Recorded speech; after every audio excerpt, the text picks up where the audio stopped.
Out of the Ordinary Insights, brought to you by Investec Specialist Bank. Welcome back to Captains of Industry. Still with me in the studio is Marcel von Aulock, who is CEO of Tsogo Sun Group. Marcel, you're a CA, and I was at a psychic conference and I teased them and I said, people talk about a qualified CA. What other kind is there? You're either a CA or you're not. You know, yeah. Yeah. You haven't paid your dues. It's one of the most coveted qualifications there is. I mean, I think people would say, is it an MBA or a CA? And my experience is that people value a CA more highly. Where did you start, and where did you study for your CA to start with? I studied at WITS. It is a great qualification, and I think the actual theoretical education part of it is good, but where you really learn, and the part I enjoyed the most was articles. I did my articles at Pricewaterhouse, and you just see a variety of companies, and you get a 3-year apprenticeship, for lack of a better term, that is, it just sets you up to do whatever you want to do in life.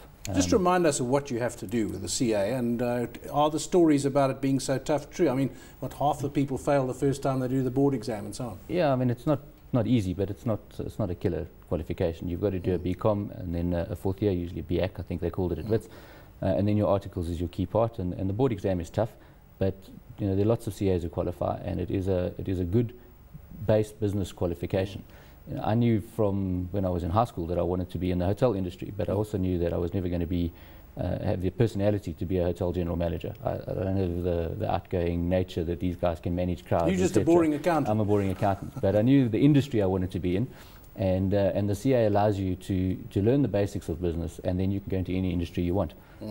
And so I then joined Pricewaterhouse for my articles. So that's interesting. So you were interested in the hotel industry, but obviously you end up wherever they send you for articles. Perhaps you don't have as much choice as you would when you go into your career. Well, I chose quite carefully, and I made sure I got onto the Southern Sun audit. Okay. I had Conservation Corporation, I had Pilanesberg Resorts, so it was a very hospitality focused. You had to do 1 or 2 industrial companies to learn. Tell us about the first audit, and I remember a friend of mine, one of your hotels, I think it's the Malibu, I don't know if it's still there, but his first audit was also with Pricewaterhouse, and he said the first day he went and he stayed in the Malibu hotel and he was thrilled to bits. This was the start. How did it, what was your first couple of days? My first audit for Southern Sun was the Maharani.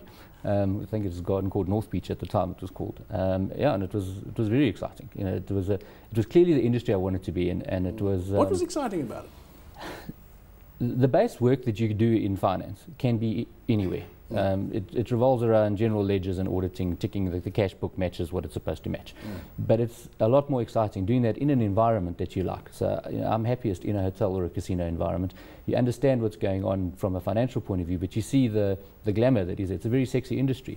The work that you would actually do if you worked in a bank or you worked in a petrochemical company or a manufacturing concern would be no different, but your environment would be completely different, and the people you interact with are different.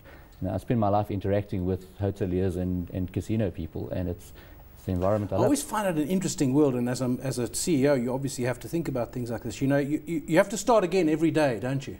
Because there's a new customer every day, and every customer experience has to be good. You can't have an off day. That's where my respect for operators come through. You know, the customer who arrives in the hotel doesn't care if your dog died that morning or your wife left you or whatever else went wrong.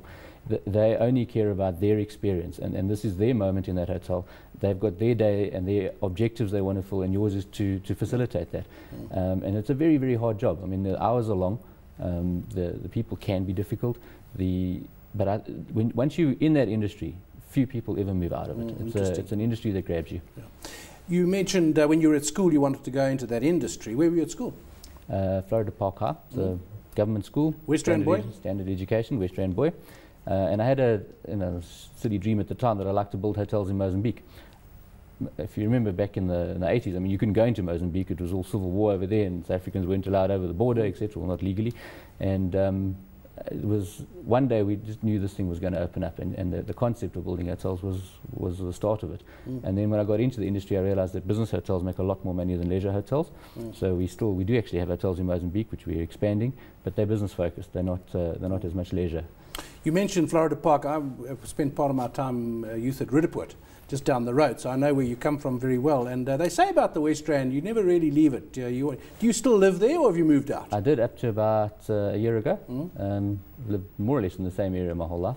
It is a great area, and it's quite a good upbringing.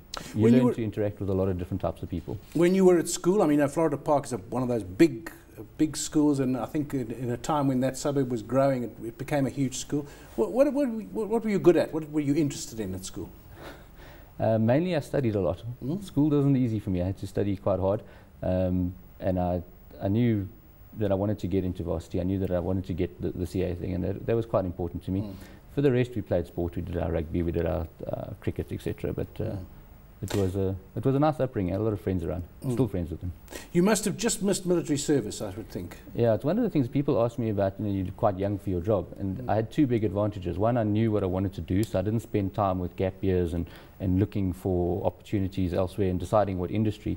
And two, I didn't have to go to the army, which, if you talk to any of my colleagues who are sort of a couple of years older, they generally lost a year or 2 years into the army. Well, so I didn't have to do that. Okay, for a couple of years, they would have lost 2 years themselves. You're 39 now.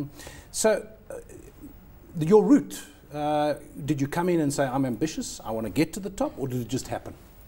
No, I mean, I knew, because I knew what I wanted to do or where I wanted to be. So as soon as I finished articles, I joined Southern Sun, and there were really 2 or 3 people that made my career happen. The first guy I worked for was Martin Wilshire, who was the FD at the time. He employed me into Southern Sun, and he was great. I mean, he was hard to work for. He taught me that things had to be right, and you didn't get things wrong with Martin. But he progressed my career. He put me forward. He allowed me to do things. He supported me in many ways. So he was sort of my first mentor through the process. And then once I came out of finance and I was looking more in the corporate finance role and looking part of developing the business, it was initially working for Ron Stringfellow, who was the CEO at the time, and latterly with Jabu Mabuza. And Jabu and I worked together for about 10 years. We had a great symbiotic, we still do have a great symbiotic relationship. You know, we talk regularly. Between those 3 people, they really pushed my career and gave me the chances through. The other key advantage I think I had was that I was in the middle from day one. I was actually the first corporate employee in the formation of Tsogo that didn't come through the hotel channel or the gaming arm.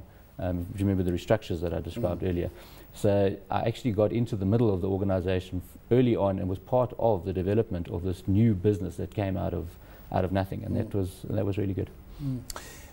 Further ambition, at 39 to be chief executive of this company, I presume you're not going to want to do this forever?